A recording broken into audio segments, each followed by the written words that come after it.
नमस्ते सभी को, जय श्री राम, ओम। तो आज अपयस भिखारी का एक और खंडन लेके आए हैं हम। ठीक है। ये बंदा आज इसका दो खंडन करेंगे। ये छोटा सा खंडन है सबसे पहले। तो पहले इंट्रोड्यूस कर देते हैं खंडन क्या करना है आज। असल में इसने एक आक्षेप लगाया था वाल्मीकि रामायण से निकाल के आर्य समाज पे आक्षेप लगा रहा था कि देखो सीता माता तो धरती से ही जन्म ली थी। ठीक है।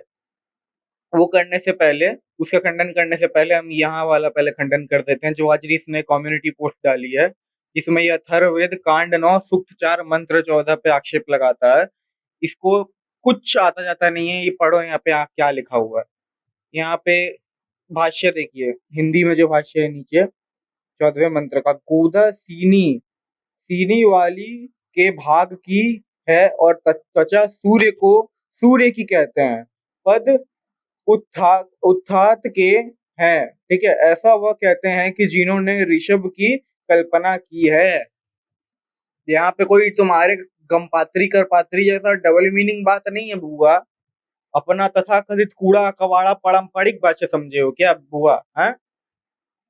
ऐसा जूता चप्पल चला के मारेंगे कोई बचा नहीं पाएगा। बाकी अभी मेन खंडन की तरफ चलते हैं। ये बंदा क्लेम क्लेम जो है ये इसी से आता है। वाल्मीकि रामायण का बाल कांड सर्ग 66 का श्लोक नंबर 13 और 14 से आता है। ठीक है। तो सबसे पहले हमारा आर्ग्यूमेंट क्या है, इससे पहले ये लोग सिद्ध करते हैं ना कि देखो सीता माता का जन्म तो धरती से ही हुआ था। सबसे पहले ना हम आर्ग्यूमेंट दे दे, अपना 2 पॉइंट रख लेना चाहते हैं। ठीक है। 2 पॉइंट हमारा ये है। पहला पॉइंट है, जनक जी राजा थे तो भूमि वे क्यों समतल करेंगे, मतलब वो क्यों खोदेंगे जमीन को। अपितु भूमि तो समतल उनके सेवक गण करेंगे, मतलब भूमि को तो जो जमीन है उनके सेवक लोग खोदेंगे। वो जनक जी राजा है, वो क्यों खोदेंगे? क्योंकि ये जो श्लोक है इन दोनों में आता है कि जनक जी खोद रहे हैं तो उनको मिली सीता जी वहां पे, ऐसा लिखा है। ठीक है। तो दूसरा पॉइंट है हमारा, यदि जमीन से आदि सृष्टि के बाद भी मनुष्य उत्पत्ति होती है, आज भी होनी चाहिए थी। मतलब अगर जमीन से अगर आदि सृष्टि के बाद भी मनुष्य उत्पत्ति होती है तो आज भी होनी चाहिए थी। और उस काल में भी अनेक लोग धरती से उत्पन्न होते, मतलब उस काल में भी सीता माता को छोड़ के, मतलब सीता माता तो इनके अनुसार हुई, तो इनके साथ साथ और दूसरे लोगों की भी उत्पत्ति होनी चाहिए। ठीक है। अनेक लोग धरती से उत्पन्न होते, लेकिन ऐसा कुछ नहीं दिखता। लेकिन ऐसा तो कुछ नहीं दिखता पूरे वाल्मीकि रामायण में, और इसके बाद भी वाल्मीकि रामायण के बाद इतिहास में अभी तक है। देखो, अब जमीन से उत्पत्ति होने वाली बात है तो ये बकरे का ये वाला देखो, बकरा कैसे पैदा हो रहा है यहाँ पे। जो आर्टिफिशियल गर्भ इससे पैदा किया जा रहा है, इस बछड़े को। ठीक है। इस लैम्ब को इससे पैदा किया जा रहा है। ठीक है। तो जो मतलब सृष्टि उत्पत्ति, जो शुरुआत में आदि सृष्टि में जो मनुष्य उत्पत्ति हुई, वो भी नेचुरल तरीके से धरती से ही हुई है। ठीक है। वो भी नेचुरल तरीके से धरती से ही हुई है। और इस आर्टिकल का ये जो पूरा फिगर बना हुआ है, इसका पूरा आर्टिकल आप लोग को पढ़ना है तो मैं इसका पूरा लिंक आपको दे दूंगा डिस्क्रिप्शन में। आप लोग वहां से जाके पढ़ लीजिएगा, पूरा एकदम आपको मिल जाएगा रिसर्च, और पूरा का पूरा आर्टिकल मिल जाएगा इस पे। एकदम सेम टू सेम बात है। धरती से उत्पत्ति की बात करते हैं ये पोप पंडे, इनको कुछ नहीं पता आज तक। इन्होंने कोई कुछ जानने का प्रयास नहीं किया, बस बकलोली करते रहते हैं बैठ के। ठीक है। ये वाला याद रखिएगा। ये लैम्ब का उत्पत्ति भी देखो कैसे आर्टिफिशियल गर्भ से हो रहा है, आर्टिफिशियल गर्भ से हो रहा है। ठीक है। तो सृष्टि के आदि में भी क्या हुआ था, नेचुरली धरती से ही जन्मे थे सब, नेचुरली। ठीक है। देखो, अब इसमें हमारा एक और तर्क निकल के आता है। जब वह सीता माता और श्री राम का विवाह हो रहा था, देखो जब सर्वप्रथम जब भगवान श्री राम व माता सीता का विवाह होता है तो दोनों के पूर्वजों का वंश शुद्धि के लिए वर्णन होता है। यदि माता सीता जमीन से उत्पन्न हुई होती तो इसकी कोई आवश्यकता नहीं होती। अब देखो, बाल कांड का सर्ग 1 श्लोक नंबर 26, 27 और 28। ठीक है। बालकांड का प्रथम सर्ग में महर्षि वाल्मीकि से देव ऋषि नारद ने भगवान राम के विषय में बताते हुए उनके वनवास गमन के समय कहते हैं कि, ये देखो श्लोक श्लोक का अर्थ किया है, अर्थात जनक के कुल में उत्पन्न सीता भी। ये देखो, जनक कस्य कूले जाता, यहाँ पे शब्द आया है श्लोक नंबर 26 में।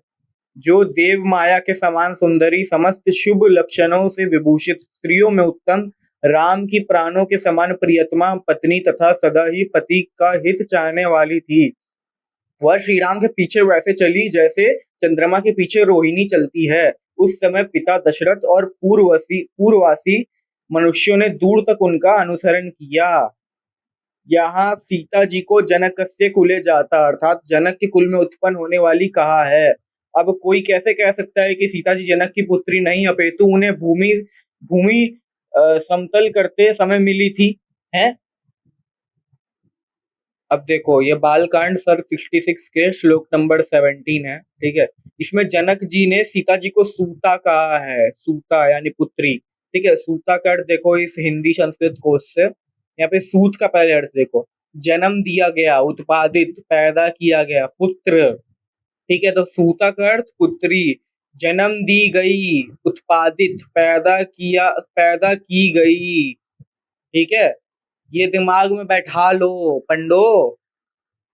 अब देखो, बाल कांड का सर्ग 66 के श्लोक नंबर 22 में जनक जी विश्वामित्र जी से कहते हैं कि मेरी पुत्री सीता दशरथ के पुत्र श्री राम को पति रूप में पाकर जनक वंश की कीर्ति का विस्तार करेगी। अब अगर सीता जी पृथ्वी से उत्पन्न हुई होती तो यहाँ जनक जी ऐसा क्यों कहते कि सीता जी जनक वंश की कीर्ति का विस्तार करेगी, है?